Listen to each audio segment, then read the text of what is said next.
So what's up guys? So welcome back po sa aking YouTube channel. Kung bago ka pa lang sa aking YouTube channel, ang channel na ito ay nagtuturo ng online tutorials, review investment platforms, at kung gusto mong kumita gamit ang earning site, kung interesado ka sa ganitong content, huwag mong kalimutan magpindot ng subscribe button at hit the notification bell para ma-notify ka sa susunod nating videos.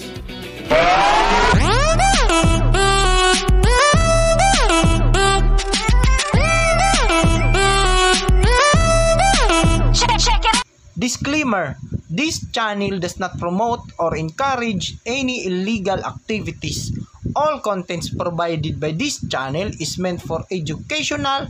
So what's up guys? So welcome back po sa panibago nating videos, and for today's video guys, ituturo ko sa inyo kung paano natin i-resolve ang ganitong problema dito sa ating personal account.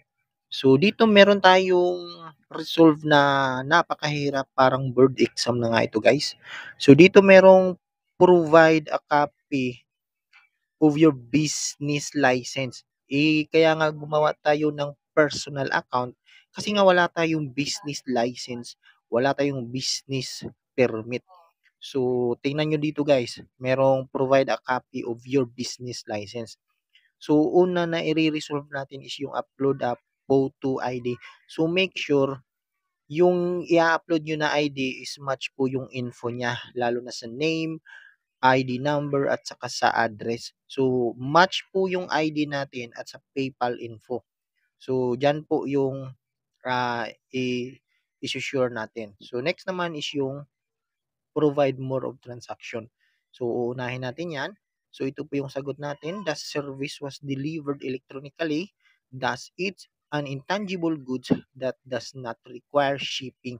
So lahat po ng provide more on transaction, ito po yung isasagot natin. At ang pipiliin natin is yung I'll share. So yun po ang sagot dyan guys ha. Dapat hindi kayo magkamali. And then i-click po natin yung submit.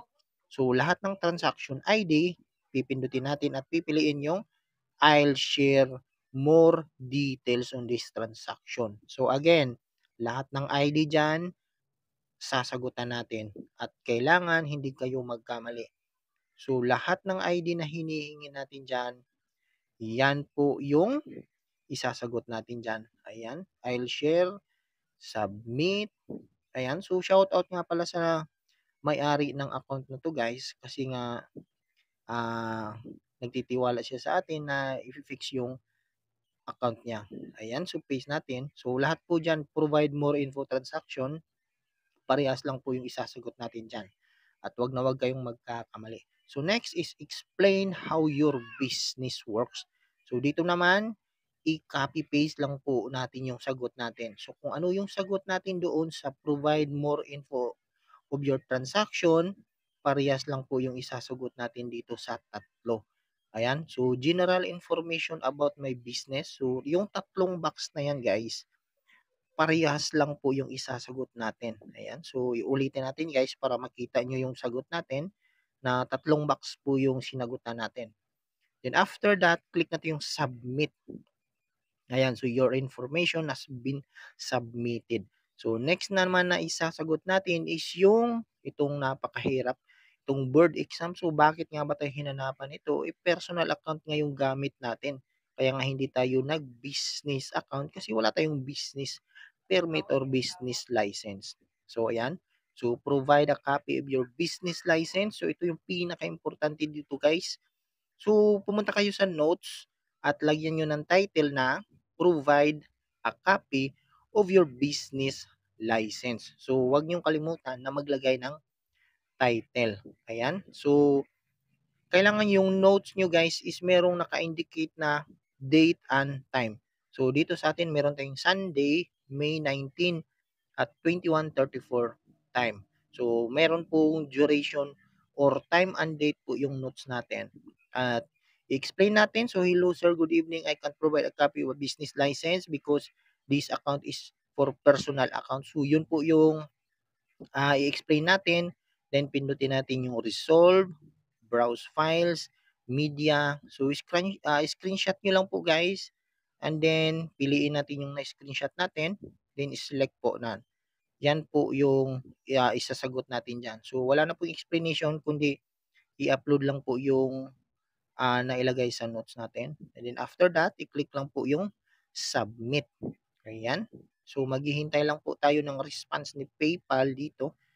Ayan. So naglalag po 'yan. So refresh natin, guys. So tingnan natin kung na-resolve nga ba yung problema natin or yung issue dito sa ating PayPal account na ayun, boom. So wala na po yung red alert or red flag dito. So ibig sabihin niyan, guys, na-resolve na po yung account natin at fully fixed na po yung account natin na nagkaroon ng problema. So ganun lang kadali, guys. So sa mga nagtatanong at sa mga nahirapan, pwede kayong mag-PM po sa akin.